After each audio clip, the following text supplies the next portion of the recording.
Olá, boa tarde, Band de Mulher no ar, coisa boa estar mais aqui um dia com vocês, ainda mais um dia tão especial como hoje, porque hoje a gente comemora aqui no Band de Mulher o Dia das Mães. Esse programa vai ser assim emocionante, eu tenho até que ter cuidado para não chorar hoje aqui, você também, tá? Não, mas pode se emocionar. Inclusive eu quero que você também conte aí uma história, a gente hoje vai falar sobre mães que tiveram muita fé e superaram os desafios aí da maternidade, principalmente no início dessa maternidade.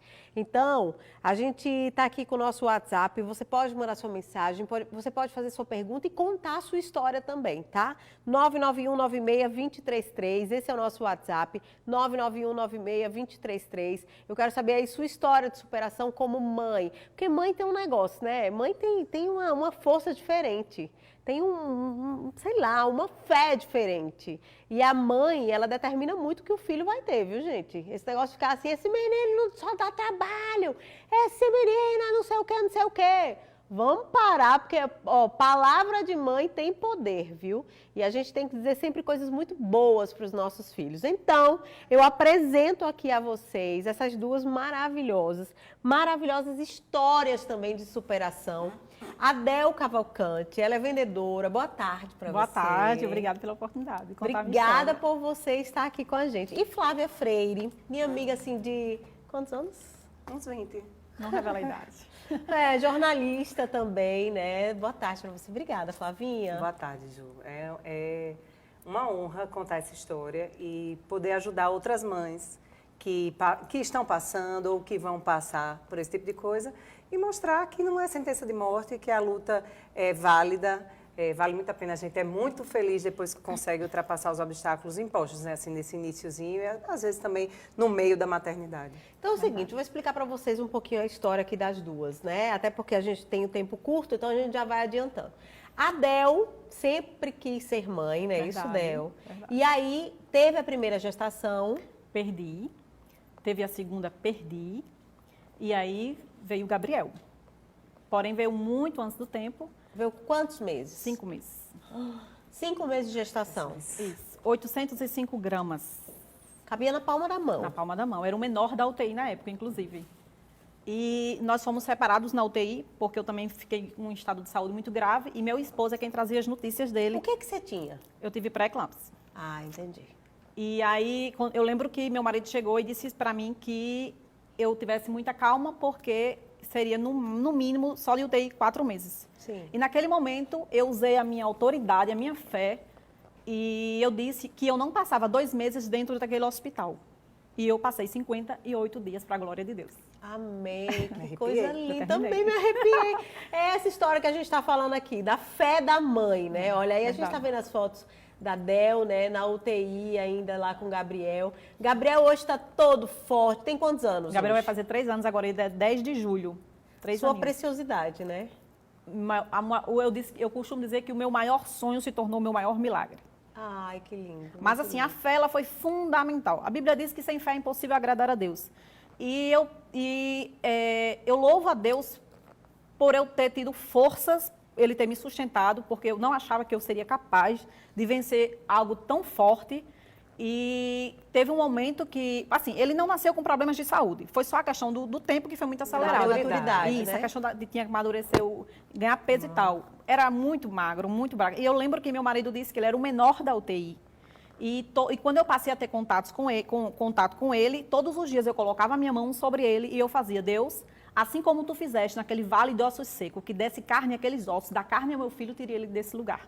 Então, eu sempre usei a palavra para vencer a adversidade. Amém. Sempre. Muito bom. Olha aí o Gabriel, todo lindo e maravilhoso, né? E as pessoas costumam dizer assim, olham pra gente que passou por esse tipo de situação e dizem assim, eu não conseguiria.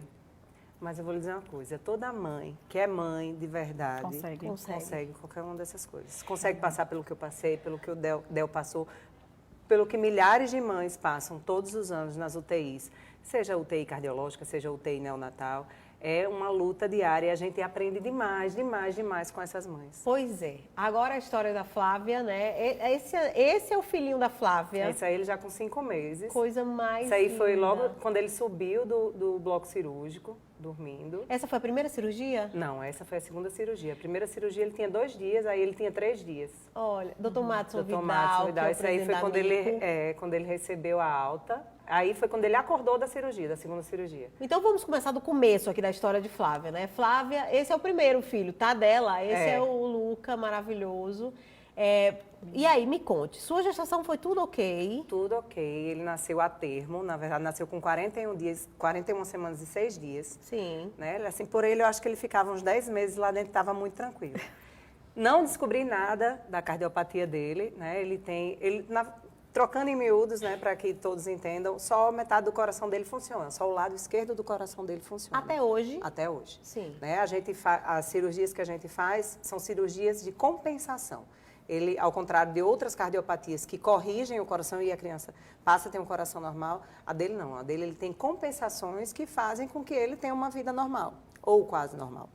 Agora, Flávia, a primeira vez que você soube disso foi quando? 7 horas depois que ele nasceu. 7 horas depois que ele nasceu. Aquela felicidade do nascimento, aí depois veio o baque. O baque. Ele não tinha características de um bebê cardiopata, ele não era roxo, ele não era cansado. Mas no hospital que ele nasceu em Mato Grosso, né, a gente veio para cá de UTI aérea, você acompanhou, ajudou a gente a chegar até aqui.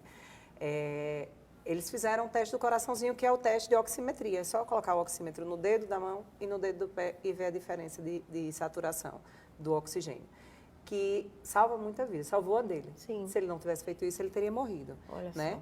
E muitas maternidades e hospitais que têm filhos aqui no estado ainda não fazem, apesar de hoje a gente já ter conseguido, junto com Júlia Arruda, a lei municipal, para ter esse tipo para de que exame. seja obrigatório, que fazer parte do protocolo nas maternidades, muitos ainda não fazem. Né? Então, assim, é uma pena mesmo. Aí a gente veio para cá, com 2 dias ele já fez a primeira cirurgia. Né? Fez a primeira cirurgia aqui no INCOR, né? O doutor Madson é meu anjo, assim, eu digo que nada acontece por acaso, viu, Day? Eu acho que a gente tem muito o que ensinar as outras pessoas, ensinar não somente as pessoas que vão passar pelo tipo de situação, não, mas ensinar que quem manda é ele, sabe? Assim, Deus que está no controle. É Deus que está no controle, não adianta, a gente tem que dançar conforme a música dele, não é a nossa, não. E, assim, eu digo isso porque, assim, a gente teve uma ligação anterior a tudo isso com o doutor Madson. Meu esposo era jogador de futebol, recebeu ganhou uma ação contra um técnico que ele colocou, e isso uns 3, 4 anos antes de eu engravidar, e ele doou tudo para amigo.